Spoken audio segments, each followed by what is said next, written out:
Jeux et enjeux, Abdias Harouna. Bonjour à tous, c'est une ressource aux multiples paradoxes. L'eau recouvre d'abord 70% de la surface de la Terre, mais se fait rare. Ensuite, elle est au cœur des tensions entre États, de conflits entre communautés au niveau local, mais en même temps un instrument de coopération entre États. Enfin, quoiqu'outil de paix, elle est une arme de guerre. L'eau, une ressource aux enjeux géopolitiques et géostratégiques donc. L'or bleu de la soif à la guerre, l'eau entre conflits et coopération en Afrique, c'est la trame de cette nouvelle édition de Jeux et enjeux. On en parle. On en parle avec le professeur Armel Sambo, historien spécialiste de la géopolitique de l'environnement, ancien chercheur à l'université de Maroua, auteur de plusieurs travaux. Le plus récent, c'est le lac Tchad, d'un bien commun à une ressource disputée du XVIIIe au XXe siècle, chapitre de l'ouvrage Eau et développement en milieu soudano-sahélien d'Afrique centrale, analyse environnementale, sanitaire et géopolitique. Bonjour professeur Armel Sambo, merci d'être avec nous dans ce studio. Alors que nous habitons une planète bleue, comment expliquez-vous tout de même la pénurie en eau? Voilà, il faut bien le préciser. Lorsqu'on regarde la carte du monde, a priori, ce qui se dégage, c'est que le continent est pratiquement bleu. On parle donc de la planète bleue. Mais il faut bien préciser les choses. C'est que il y a deux types de ressources en eau. Et les ressources en eau dont nous utilisons pour l'agriculture, pour l'usage domestique et toutes les activités que vous connaissez très bien, même industrielles, constituent ce qu'on appelle les eaux douces. Et lorsque vous prenez donc cette carte du monde-là, vous allez vous rendre compte que 3% de ces ressources sont considérées donc comme les eaux douces utilisables par l'homme. Les 97 autres pourcents, voire plus, constituent ce qu'on appelle les eaux salées. Donc, on ne peut pas l'utiliser pour différentes raisons que vous connaissez très bien. Il faut procéder par le dessalement. Pratiquement toutes les sociétés, tous les États n'arrivent pas à pouvoir le faire parce que ça exige énormément de moyens et énormément des industries, disons des industries gigantesques pour pouvoir le faire. Donc les 3% qui restent constituent donc les eaux douces, moins de 3% pour d'autres chercheurs. On parle de 2,7%. Lorsqu'on le répartit donc en fonction des hommes sur la Terre, il faut aussi le dire, c'est suffisant pour chaque homme. Mais malheureusement, ce qu'on observe, c'est que ces ressources en eau sont inégalement réparties du point de vue géographique à l'échelle mondiale. Et c'est pour ça qu'on se retrouve justement dans des parties où les gens ont suffisamment d'eau et dans des parties où on n'arrive pratiquement pas à avoir un seau d'eau par jour. Et lorsque vous regardez la carte du monde, vous allez vous rendre compte qu'il y a pratiquement 9 pays qui disposent de plus de la moitié des ressources en eau douce. Là, on va parler des États-Unis, le Canada, le Brésil. Ici en Afrique, on peut parler de la République démocratique du Congo, etc. Et vous avez aussi des zones où les gens n'arrivent pas suffisamment à avoir, n'est-ce pas, ces ressources en eau. Et là, on peut parler du Moyen-Orient. Vous savez très bien ce qui se passe de ce côté-là. En Afrique aussi, dans les zones constituant ce qu'on appelle l'espace Sahel, où vous avez pratiquement des zones désertiques, où il ne pleut pratiquement pas toute l'année. Donc, ces zones du Moyen-Orient, de l'Afrique, constituent donc des zones sous stress hydrique, où les gens n'arrivent pas à avoir un minimum pour la journée, surtout si on prend la répartition pendant toute l'année. Alors, quel peut être l'impact de ce stress hydrique sur l'accès à l'eau ? Oui, ça impacte premièrement, vous savez, l'eau est au cœur du développement de nos sociétés. Si vous prenez dans chaque société de façon prosaïque comme ça, on vous dit que l'eau c'est la vie. Et quand vous n'avez pas l'eau, ça veut dire que les moyens de subsistance sont attaqués, puisque dans des zones où l'économie est globalement rurale, vous allez vous rendre compte que l'agriculture, l'élevage, la pêche sont des activités qui nécessitent l'eau. Et quand ces ressources ne sont pas disponibles, vous voyez donc les moyens de subsistance sont touchés. Ça veut dire que les populations tombent directement dans la pauvreté. Et aussi, on observe une course vers cette ressource qui finit par, n'est-ce pas, déboucher sur des conflits entre les populations. Et vous savez, en Afrique, un peu partout, vous allez avoir des cas où des gens font des bagarres, il y a des morts d'hommes autour de l'accès à l'eau. Alors, des guerres de l'eau, on en a aussi enregistré, professeur Armel Sambo? Oui, il faut faire très attention. Il n'y a pas eu c'est-à-dire des guerres où l'eau est directement au centre des affrontements. Mais nous savons très bien que les conflits, pour la plupart, c'est un enchaînement de plusieurs facteurs. Parfois, ce que nous connaissons sont des facteurs visibles. Pourtant, derrière se cache aussi cet intérêt de contrôle de ces différents points d'eau. Donc, il n'y a pas eu véritablement de guerre de l'eau, c'est-à-dire entre les États. Mais ce qu'on observe de plus en plus, c'est que vous allez vous rendre compte que les gens bagarrent beaucoup plus à l'échelle locale. C'est-à-dire des bagarres pour avoir accès à l'eau, des affrontements entre éleveurs et agriculteurs autour. Donc, de façon localisée, il y a énormément de conflits, des affrontements entre les populations.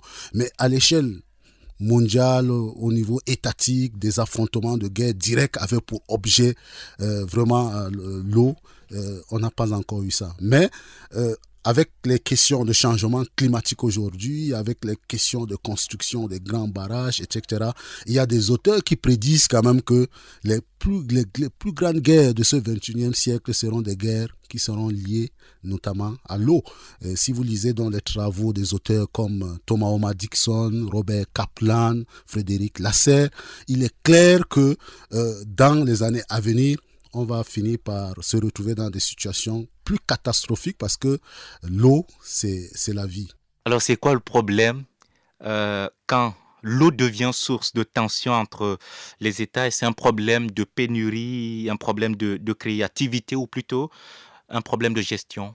Non, il faut bien le préciser. Il y a plusieurs facteurs qui expliquent cela. Prenons d'abord une situation simple entre les États situés en amont et les États situés en aval.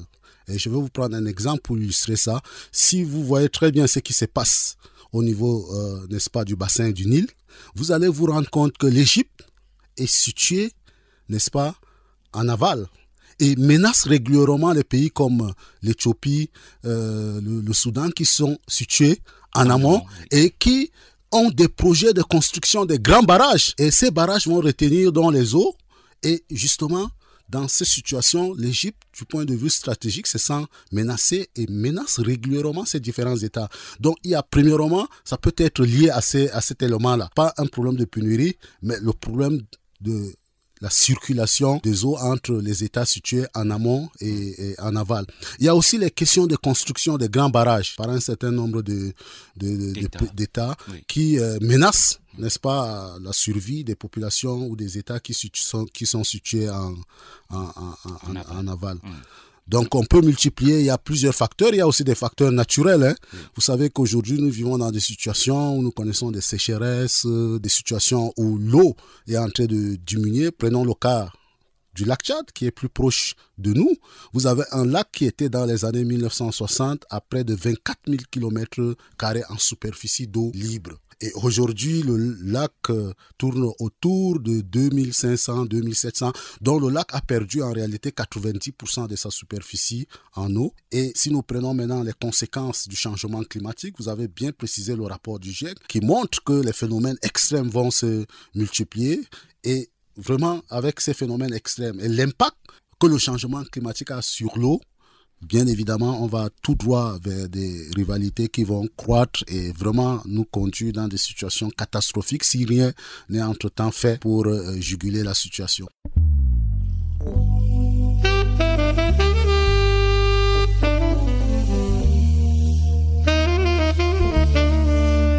Vous écoutez Jeux et Enjeux, Abdias Harouna.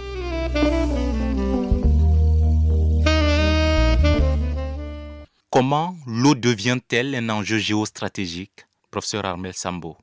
Oui, ça aussi, il faut remonter très loin dans l'histoire pour démontrer que l'eau a toujours été utilisée comme une arme de guerre. Ce n'est pas maintenant. Donc, vous allez vous rendre compte que dans les sociétés anciennes, on procédait parfois à l'empoisonnement, en attaquant l'eau, en détruisant les points d'eau lors des affrontements, etc. Et ça continue jusqu'à aujourd'hui. Vous savez très bien que pendant la Deuxième Guerre mondiale, la destruction, n'est-ce pas, des barrages, des digues, des installations de l'eau, faisait partie des stratégies que les puissances utilisaient. Et vous savez, très récemment, en 1999, au Kosovo, on a aussi procédé à des bombardements des installations en accès en eau potable, parfois même en infiltrant ces infrastructures, en mettant du poison pour toucher la population, etc. Donc l'eau a toujours été une arme de guerre et va continuer toujours peut-être même... comme on vient de le dire, va connaître encore une ampleur beaucoup plus croissante. L'eau devient ainsi un enjeu de puissance. On parle alors d'hydropuissance, non? Oui, vous savez très bien qu'aujourd'hui, même si on remonte un peu plus loin dans l'histoire, vous allez constater aisément que les plus grandes civilisations qui ont émergé, c'est-à-dire si nous prenons la civilisation égyptienne, il y a Hérodote qui a dit que c'est un don du Nil. Oui. Sans le Nil, il n'y aurait pas d'Égypte. Si vous prenez le cas de la Mésopotamie, c'est une civilisation, une brillante civilisation qui s'est développée entre le Tigre et l'Euphrate, vous voyez. Et plus proche de nous, même avec le lac Tchad, vous savez très bien que nous avons connu une brillante civilisation, la civilisation Sao. C'est un enjeu depuis. Toutes les sociétés qui maîtrisent l'eau deviennent des sociétés de puissance. Donc l'eau, le contrôle et la maîtrise de l'eau renforcent la puissance des États. Si nous revenons avec l'histoire des grands empires, vous allez voir le Kanem, le Bornou, autour du lac Tchad, etc. Et même aujourd'hui, toutes les puissances cherchent à contrôler les ressources en eau. Et l'exemple que j'avais pris pour illustrer cela, prenez le cas de l'Égypte, qui se sent menacée à chaque fois qu'il y a eu des aménagements en amont et qui menace d'entrer en guerre. Et... Au niveau du bassin du Nil, je voudrais qu'on y reste si vous le voulez. Comment comprendre les hégémonies et les contre-hégémonies sur place? L'Égypte dépend énormément du Nil. Et ça, c'est tout au long de leur histoire. Et l'agriculture, le tourisme, toutes les activités que l'Égypte développe aujourd'hui, c'est autour du Nil. Et justement, l'Égypte a renforcé sa puissance militaire et l'eau est gérée directement par le ministère de la Défense. Et donc, à chaque fois que l'Égypte sent ses intérêts menacés, l'Égypte essaie de menacer ces pays, même si on n'est pas arrivé à des situations de conflit. Et vous savez que l'Éthiopie, le Soudan aujourd'hui commencent à connaître une croissance économique qui les amène aussi à promouvoir le développement à travers la construction des grands barrages, n'est-ce pas? Et ces barrages doivent se faire, disons, au niveau des affluents du Nil, ce qui affecte forcément, n'est-ce pas, la situation en Égypte. Comprenez pourquoi l'Égypte menace tout le temps de faire la guerre à ces différentes puissances. Mais heureusement, il y a l'autorité du bassin du Nil qui arrive à trouver des consensus pour qu'on n'arrive pas à des affrontements directs entre ces différentes puissances. Alors, consensus, est-ce que l'Égypte peut-elle envisager un partage du Nil? Oui, l'Égypte n'a pas le choix de procéder à un partage du Nil. Ça, il faut le dire. Mais maintenant, il faudrait arriver à une situation où ces pays situés en amont peuvent aménager, n'est-ce pas, les barrages et garantir aussi un minimum, une certaine quantité d'eau que l'Égypte doit régulièrement recevoir. Alors, je crois qu'il faut en ce moment-là que l'Égypte fasse un consensus, fasse un peu de concession pour ne pas que la situation soit bloquée. Pourtant, le traité de 1959 donnait unilatéralement droit de veto à l'Égypte pour le contrôle du Nil en 1959. Je le rappelle, l'Égypte est sous colonisation britannique. Aujourd'hui, l'eau du Nil appartient-elle seulement à l'Égypte?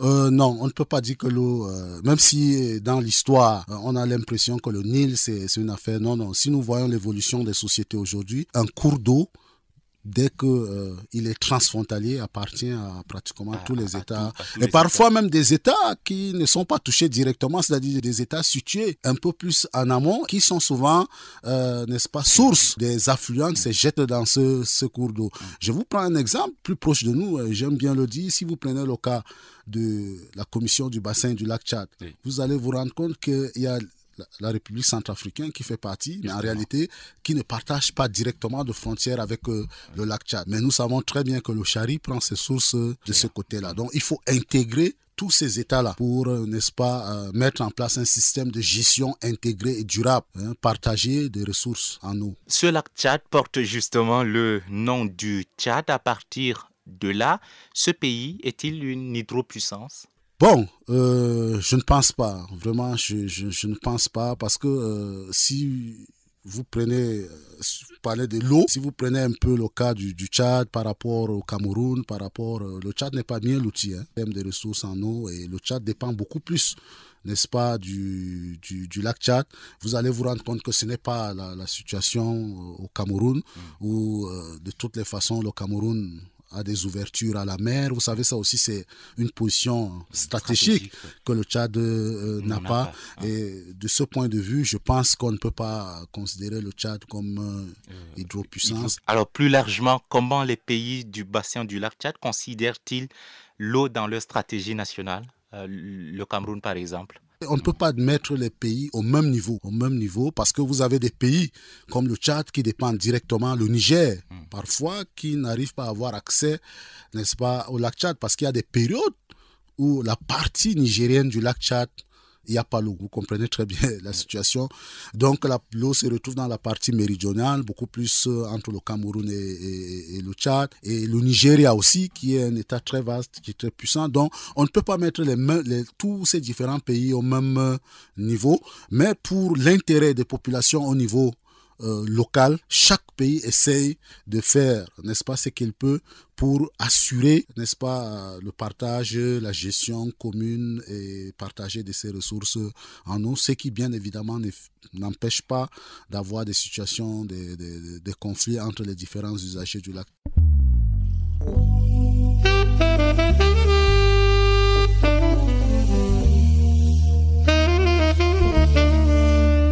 Vous écoutez Jeux et Enjeux, Abdias Harouna.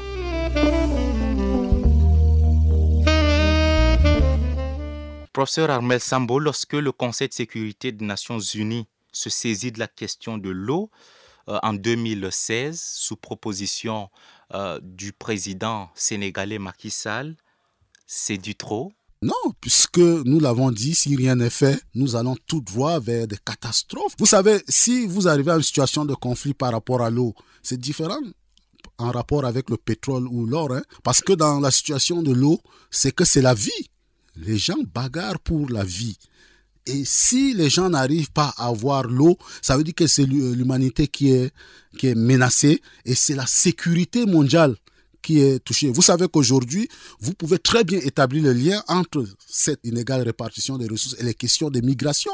Donc, vous voyez donc que la migration seule suffit pour expliquer que nous vivons dans une société, dans un monde qui est menacé. Et donc, la sécurité, ce n'est pas seulement la guerre ou l'affrontement, mais quand quelqu'un n'arrive pas à avoir accès à l'eau, ça veut dire que cette personne n'est pas en sécurité et est capable de tout faire. Alors, position de l'ONU, impossibilité de gouvernance de l'eau? L'ONU seule ne peut pas.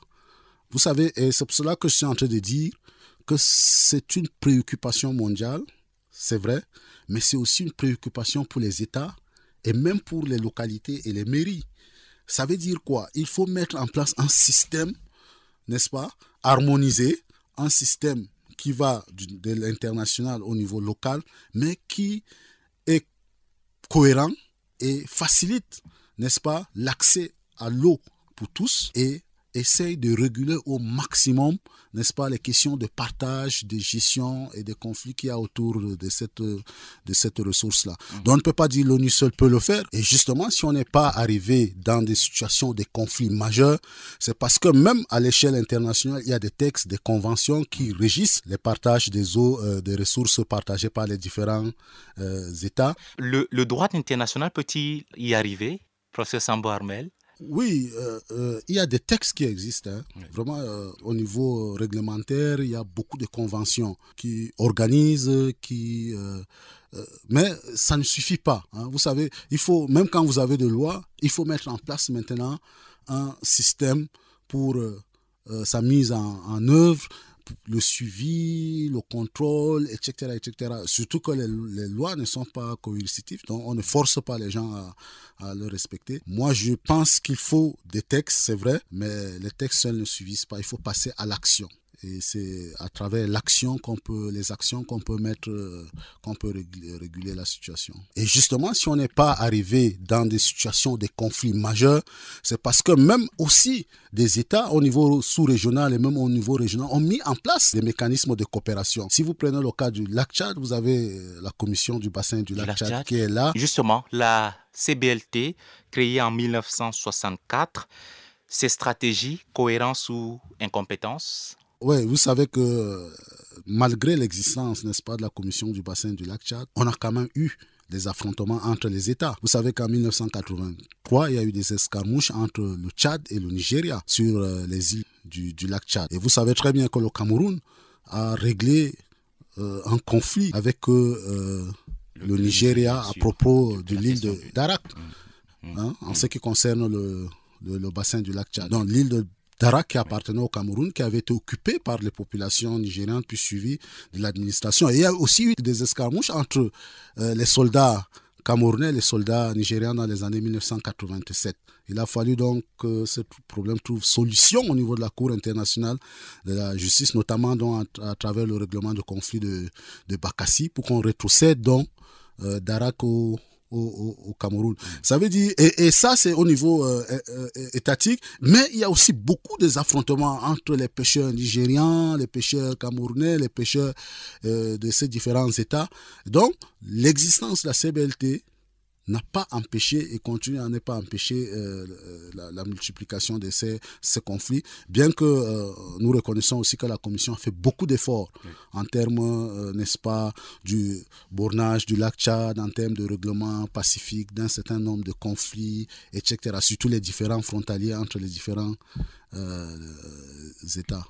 Alors, autorité du bassin du Nil, commission du bassin du lac Tchad, finalement, l'eau, ce bien commun, est un facteur d'intégration, non? Dans la société africaine, dans la société sahélienne que nous sommes, quand un étranger arrive, avant qu'on lui demande d'où il vient, la première chose qu'on fait, on met l'eau à sa disposition. Et donc, depuis belle lurette, l'eau aussi, et je tiens à le préciser en tant qu'historien, a aussi été un élément rassembleur. Oui. C'est autour de points d'eau que les gens se retrouvent pour partager les nouvelles, vous savez ce qui se passe autour de fleuves dans nos différentes localités. C'est autour de l'eau que les femmes se retrouvent pour discuter, pour prendre des nouvelles. Et donc, l'eau a toujours été un élément rassembleur. Et même au niveau international, nous l'avons bien précisé ici, vous avez des textes qui existent. Merci, professeur Armel Sambo. Je rappelle que vous êtes historien spécialiste de la géopolitique de l'environnement, ancien chercheur à l'université de Maroua. Et enjeu touche à sa fin. Je suis Abdias Sarouna. Au revoir.